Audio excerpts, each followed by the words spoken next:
Unwanted hair यानी अनचाहे बाल एक कॉमन समस्या सी हो गई है। लोग इसे ब्यूटी से कनेक्ट करते हैं, बट ये ब्यूटी से कनेक्टेड नहीं है। ये बॉडी के अंदर की प्रॉब्लम है, इंटरनल प्रॉब्लम है। हम समझेंगे अनवांटेड हेयर कैसे होते हैं, इन्हें कैसे रोका जा सकता है, इसका क्या ट्रीटमेंट है और आगे जो है इससे क्या क्या समस्याएं होती हैं। मैं मिसेस आंचल कपूर आपको आज बताऊंगी कि अनवांटेड हेयर यानी कि अनचाहे बाल क्यों होते हैं, इन्हें कैसे रोका जा सकता है, इसकी क्या क्या समस्याएं हैं। साइंटिफिक ढंग से देखें तो जो लेडीज हैं उनमें भी मेल हार्मोन्स होते हैं और मेल में तो मेल होते ही हैं।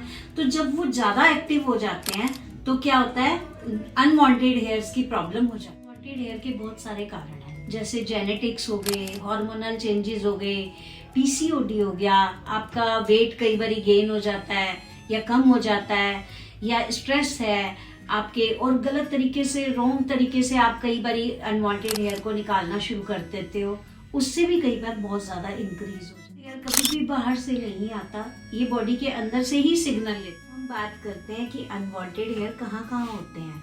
तो अनवांटेड हेयर के लिए जैसे कि अपर लिप, लोअर लिप, चिन, जो लाइन, चेस्ट का पार्ट होता है, स्टमक पे हो जाते हैं और इनर थाइज पे हो जाते हैं। इस तरीके से बहुत सारी जगह ऐसी हैं जहाँ पे ये अनवांटेड हेयर हो जाते हैं। अनवांटेड हेयर सॉफ्ट है, थिन है, तो ये समझ लो कि ये कॉस्मेटोलॉजिकल रीजन है। और अगर आपके बाल हार्ड हैं और उसकी ग्रोथ काफ़ी ज़्यादा है तो ये हार्मोनल चेंजेस की वजह से है।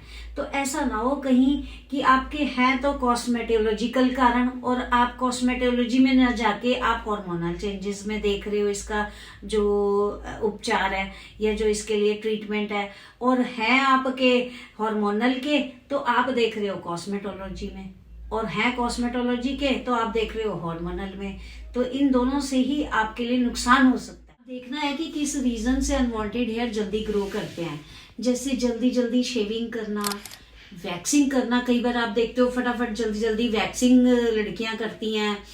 आपकी हल्दी लगा लेना, घर के नुस्खे जल्दी जल्दी लगा लेना, हल्दी है, लेमन है, तो ये अकवा बढ़ा देता है, ड्राई बेस बढ़ा देता है।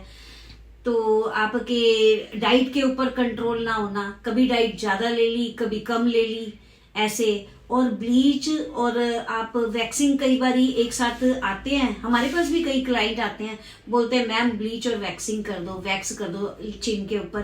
तो हम उन्हें गाइड करते हैं कि अगर आपने वैक्स करवानी है तो उसके बाद, और ब्लीच भी जरूरी है आपके लिए, तो आप उसके बाद फेशियल करा के उसको फील करो। जैसे कई गड्ढा खोदते हैं और उसके बाद उसको फील करना जरूरी होता है, फेशियल उसका काम करता है, फिर अनवांटेड हेयर कम हो जाता है। आपको मैं एक इतनी गहरी बात बता रही हूँ जो आपको कोई नहीं बताएगा, इसे आप अपने माइंड में फिक्स कर लो। यानी कि अगर किसी भी हेयर को फोर्सफुली हटाया जाएगा, फोर्सफुली हटाने का मतलब है बॉडी को सिग्नल देना कि हेयर जो है और ज्यादा ग्रोथ ना, ये है कि ये खत्म किए जा सकते हैं या हो जाएंगे। तो ये डिपेंड करता है हार्मोन्स पे, आपके लाइफ स्टाइल पे, और आपके जेनेटिक्स की कोई प्रॉब्लम आपको पीछे से नानी दादी से तो नहीं मिल रही है। इस तरीके से ध्यान रखने वाली बात देखना है कि इसको हटाया किस तरीके से जा सकता है। तो जैसे कि मैंने अभी बताया ही था, शेविंग, वैक्सिंग, आपके इसको ब्लीच से भी लाइट किया जा सकता है, थ्रेडिंग, इन ये है शॉर्ट ट्रीटमेंट। लॉन्ग में है लेजर है, और आपके कॉस्मेटोलॉजिस्ट जो आपको बताते हैं, जो गाइड करते हैं, जो ट्रीटमेंट्स देते हैं वो है। तो आप किस में जाना चाहते हो, ये आपके इसमें ध्यान रखने लायक बात ये है कि ट्रीटमेंट भी तभी काम करता है जब आपको कॉज का पता हो, ठीक से कारण पता हो। यानी कि आप समझ गए कारण तो है आपका हार्मोनल, और ट्रीटमेंट दे रहे हो आप कॉस्मेटोलॉजिकल, और कॉस्मेटोलॉजिकल कारण है और ट्रीटमेंट दे रहे हो हार्मोनल। ये इस तरीके से ध्यान देखना यह है कि इसके लिए हम क्या करें और क्या ना करें। किसी भी हेयर को जल्दी से स्ट्रेसफुली नहीं निकालना है, और बीच बीच में गैप देना है। कभी भी आपने दूसरे का रूटीन फॉलो नहीं करना, हार्श क्लींजिंग नहीं करनी है।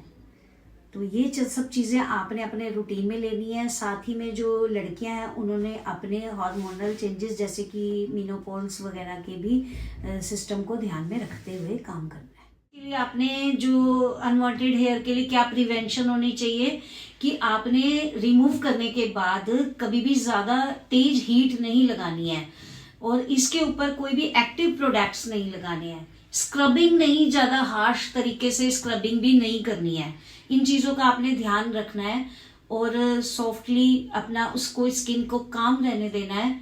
इसके बाद क्या सोचना है कि इसके साथ आप इसे लड़के काबू नहीं कर सकते, इसे काम तरीके से, सॉफ्ट तरीके से आप इसका ध्यान रख के अनवांटेड हेयर को बढ़ने से रोक सकते। अनवांटेड हेयर इसे आप शर्म के तरीके से ना लो या प्रॉब्लम के तरीके से ना लो, ये बॉडी का सिग्नल है। अगर आप इसे समझ जाते हो तो इसको कंट्रोल भी कर लेते हो। मेरे चैनल को सब्सक्राइब कर लेना है, तो आपके पास जल्दी से जल्दी इस बारे में वीडियोस आती रहेंगी कि आपने अपनी स्किन को लेके क्या करना है।